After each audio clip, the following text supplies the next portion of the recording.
ये जो बजट आज किया है वित्त मंत्री जी ने,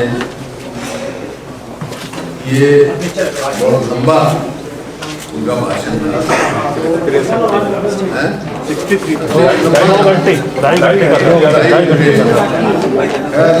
मैं तो नौवीं मेरी टर्म है, लोकसभा में भी आ गए, उनको भी कहा था, मैंने उनको इस बात की बधाई दी थी कि इतना लंबा वो इस बात के लिए आगे बधाई दी। 2.5 घंटे का बजट स्पीच मैंने आज तक कैसी देखी, पूरे देश के फाइनेंस मिनिस्टर की नहीं। सर बात है, तो जब इतना लंबा बजट देखा था आ रहा था, तो मैं सोच रहा था बहुत कुछ कोरोना काल से निकले हैं, किसान को, गरीब आदमी को, व्यापारी को और बेरोजगारों को, कर्मचारियों को राहत मिलेगी।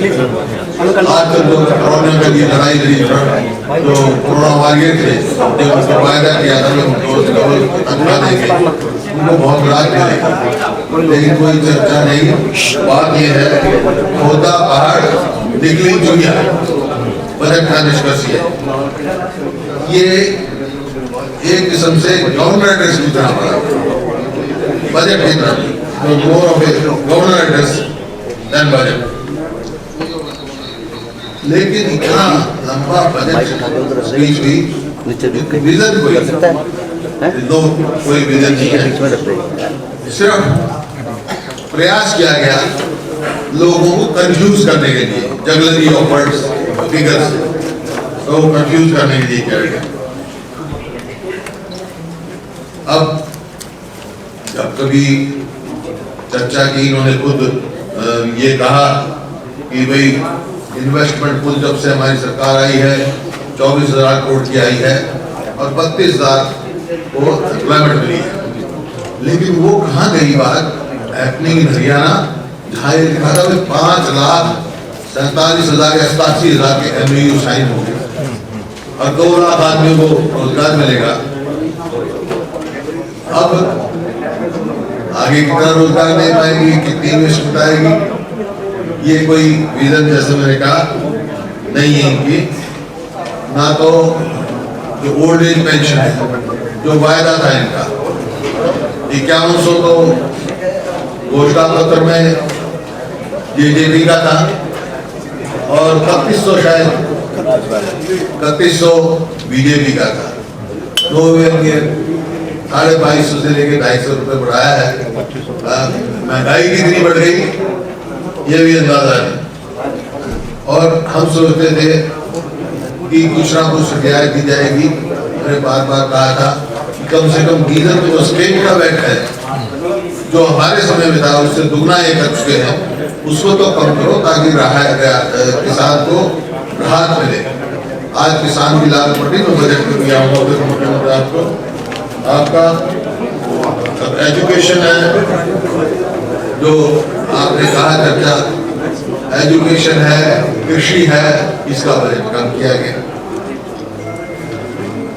बजट का जो है टोटल जो रेवेन्यू रिसीप्ट है उसका जो है interest payment and repayment of debt, total revenue इसका 45% जो है 2020-21 में था, वो बढ़कर क्योंकि और ले लिया इन्होंने, वो 54.6% हो गया। मतलब टोटल रेवेन्यू रिसीप्ट का 54.6 जो है वो तो इंटरेस्ट पेमेंट और रीपेमेंट ऑफ डेट में जाएगा। और सैलरी और पेंशन का टोटल रेवेन्यू से 40.3% चला गया। तो 54.6 और 40.3% कितना हो गया? 95% हो गया। तो कितना पैसा विकास के लिए बचा? ऐसा scope for social development expenditure कितना आपके पास बचा? 5%। जब तो जो घोषणाएं करी हैं किसी योजना में 10 करोड़ 20 करोड़, स्टेटों में इनका क्या मतलब मायने है, क्योंकि इनके पास 5% है। अब कोई अगर कोई आगे करेंगे तो कर्जा ही लेके कर सकते और कुछ नहीं करता। पर कैपिटा इनकम जो लोन था, सॉरी लोन जो था पर कैपिटा लोन पिछले में 90,000 रुपए हर व्यक्ति। आज अगर बच्चा पैदा होता है तो 1 लाख रुपए कर्जा लेके ये है अपने सिर पर लेके आपने सिर पे 1 लाख का कर्जा लेके पैदा होगा। एग्रीकल्चर और एलाइड्स उसका जो एक्सपेंडिचर है तो 6,045 करोड़ इन्होंने दिखाया है। टोटल 1,82,042 करोड़ को 343 करोड़ का जो है वो कुल जो है 4.2% आता था BCP से। पिछले साल जो था एग्रीकल्चर लैंड का 4.2%, इस साल वो घटाकर 3% कर। Per capita at constant price पिछले साल 1,76,197 जो 2019-20 में दी है, तो वो भी 20-21 में भी कम हुई। और पर कैपिटा अब के भी पर कैपिटा इनकम कम हुई क्योंकि करोड़ा की वो है, तो समझ सकते हैं। लेकिन पर कैपिटा इनकम फार्मर को आप कैलकुलेट करेंगे तो उसका 63,773 आता है एज पर शेयर ऑफ जैसे का है, विच इज वो जो है आपका मिनिमम वेज से भी कम, जो मिनिमम वेज है उससे भी कम पर कैपिटा इनकम किसान की आती है। तो ग्रोथ ऑफ स्टेट लायबिलिटी है जब से इनकी सरकार आई है एवरेज 18% हर साल बढ़ा है। और GDP जो है वो अराउंड, वैसे तो का नहीं है आपके कम है, कई बार कम भी होता है, लेकिन मैं कहता हूँ एवरेज 8% बढ़ा है। तो इतना गैप जो है इसका मतलब क्या होगा, इसी तरह ये चलते रहे तो स्टेट इकोनॉमी जो है इस प्रकार की इंक्रीज बियर नहीं कर सकती है। और ये system continue it will face, state will face bankruptcy, insolvency हो जाएगी आने वाले कुछ।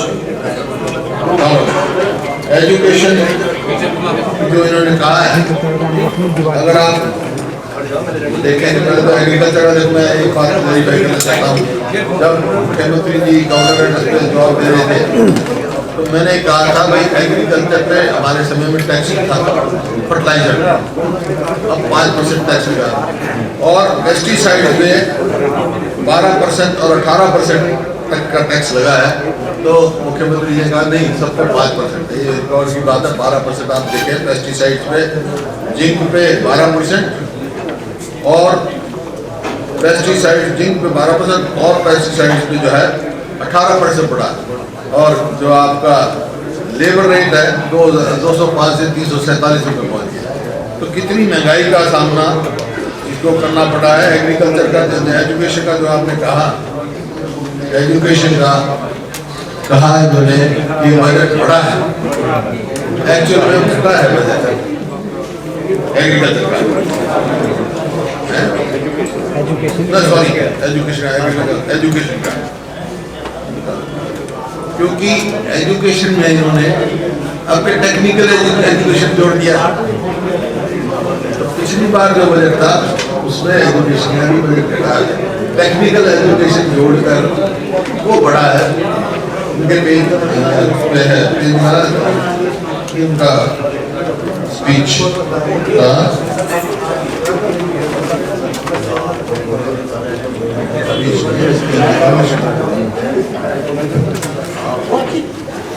आपने देखा हुआ ये एजुकेशन देखता हूँ, हायर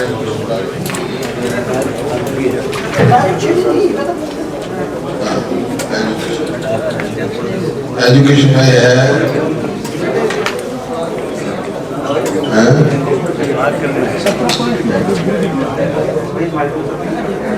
क्लब कर दिया है, क्लब करके क्लब कर दिया है। 18,118 करोड़ बताया, पर क्लब 18,118 करोड़ बताया, क्लब करके 18 करोड़। टेक्निकल टेक्निक उसमें खेल भी है, संस्कृति भी है और कला भी है। टेक्निकल तो है ही। सारा आ गया ना 705 करोड़ रुपए शिक्षा के लिए। खेल भी है, खेल भी है। नहीं ये है 18,410 करोड़ बताया, 15,629 करोड़ 9,014 करोड़ प्राथमिक, 5,899 करोड़ माध्यमिक मिडिल माध्यमिक, 2,703 करोड़ रुपए उच्चतर और 705 करोड़ रुपए टेक्निकल शिक्षा। अगर डिपार्टमेंट वाइज देखोगे पिछले साल से भी एजुकेशन उसमें कम है, ये आपके सामने। और मुख्यमंत्री जी ने कहा कि जो विधायकों से सुझाव मांगे थे वो हमने बहुत अमल में लाए। तो ये सुझाव मैंने लिखे थे, इन सुझाव में से कोई सुझाव नहीं दिया आपका कोई सुझाव शामिल नहीं किया इन्होंने बजट में? आपका कोई सुझाव शामिल नहीं किया? ये कितने पॉइंट है सर, या कुछ कोई 1 2 3 4 5 6 7 8 9 पॉइंट किस तरह के सुझाव थे सर? खिलाड़ियों के लिए भी था, अलग अलग वो थे खुशी के लिए, जैसे गरीबी रेखा के लिए अनुदान का था, मकान के जो गरीब आदमी के लिए उसके अलॉटमेंट की थी, रिपेयर का था, ऐसे बहुत सारे मेरे थे। पेंशन का 51 प्रॉमिस का था वो था। ये मतलब कोई जितने पॉइंट लिखे कोई पॉइंट पे आपका कोई पॉइंट नहीं लिया इन्होंने बजट में? नहीं, ऐसा कोई पॉइंट अगर मेरा लेते तो मैं समझता हूँ जरूर चर्चा करते। जैसे पिछली बार उन्होंने कहा इतने आदमी में हमने पॉइंट दिया, नाम लेके बताया, नाम लेके बताया थे, नाम लेते। ये है बजट के बारे में। आप बाकी जो है डिटेल्ड मैं स्टडी कर रहा हूँ पीछे से भी, जो जिस तरह इसका इनका जो बजट जो इतिहास रहा है, जो इनके आने के बाद always they have given inflated budget. बी कुछ होता है, एक्चुअल कुछ मिलता है, खर्चा 20% कम से कम इन्फ्लेटेड बजट आया। देखो मैं 2019-20 का बताता हूँ, ये रेवेन्यू का भी एक्सपेंडिचर का भी ऐसा ही होता है। जैसे 76% एक्चुअल खर्च हुआ और एक्सपेंडिचर 77% हुआ। 19-20 का 20-21 की मेरे पास अभी फिगर नहीं है, मैं इन्होंने इसमें दी नहीं है, मैं दूंगा। जहाँ तक फिगर है हर बजट का जो है इन्फ्लेटेड बजट है।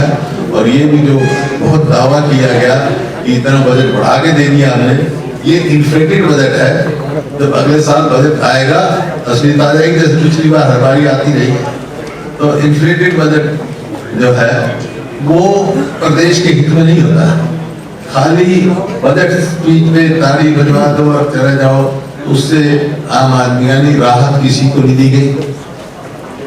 किसान को, गरीब आदमी को, ना खिलाड़ियों के लिए कोई प्रावधान किया गया, ना खिलाड़ी। बात जरूर कही, बात सबके लिए कही, लेकिन राहत किसी को नहीं दी।